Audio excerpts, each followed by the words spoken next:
Formula One begins. The race is over. The checkered flag is fallen. But the real storm is just beginning. A 7-time world champion picks up his radio. At least one of us should have come in. And in one sentence, he doesn't just question a rival's speed, he questions the entire foundation of this championship. Could the most dominant engine in Formula One right now be playing by different rules? And if the FIA already knows, why is no one talking about it? Melbourne, Albert Park, the first race of the season. On paper, a normal Grand Prix weekend.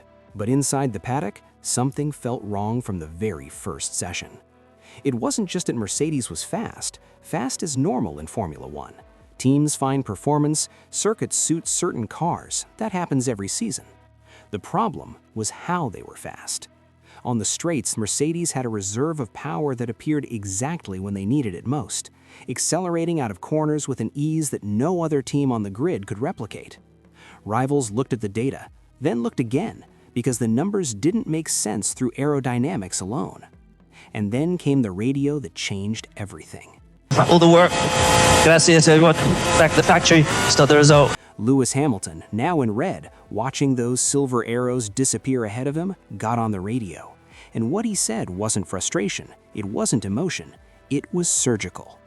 The 7-time world champion specifically mentioned the compression ratio inside the Mercedes power unit, one of the most sensitive, most regulated, most politically explosive areas in all of Formula One engineering.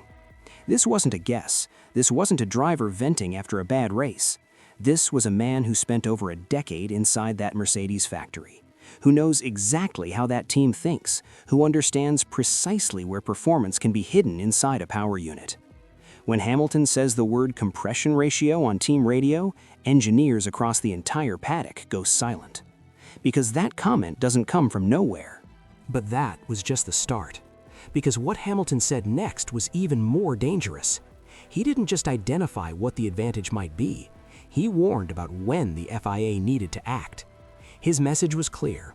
If the regulatory body waits several races before intervening, the championship damage could be irreversible. Points already on the board, a gap already impossible to close.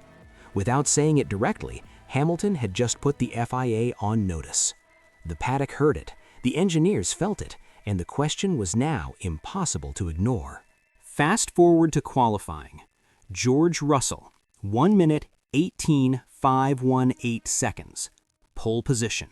First race of the new 2026 era. But it wasn't the pole that shocked people. It was the gap. 3/10 over his own teammate Kimi Antonelli. 8/10 over the best non-Mercedes car on the grid, Isaac Hadjar's Red Bull Ford. In a brand new regulation where every team starts from scratch, where the gaps should be compressed, a difference like that simply should not exist. Mercedes insisted it was hard work, months of preparation, a deep understanding of the new 2026 hybrid system. And maybe that's true. But here's where the story gets complicated. Because it wasn't just one lap. Friday's long runs told an even darker story for rivals. Russell was posting mid-123s on hard tires, lap after lap after lap, with a consistency that suggested this wasn't a qualifying trick or a special fuel load. The base of that car was structurally faster. And in 2026, where the hybrid system carries more performance weight than ever before in Formula One history, that pointed to one very specific place. Rival teams started asking quiet questions.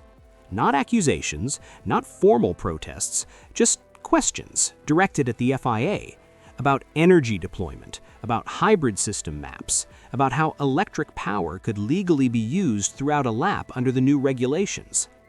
And then the FIA did something that sent a very clear signal through the paddock.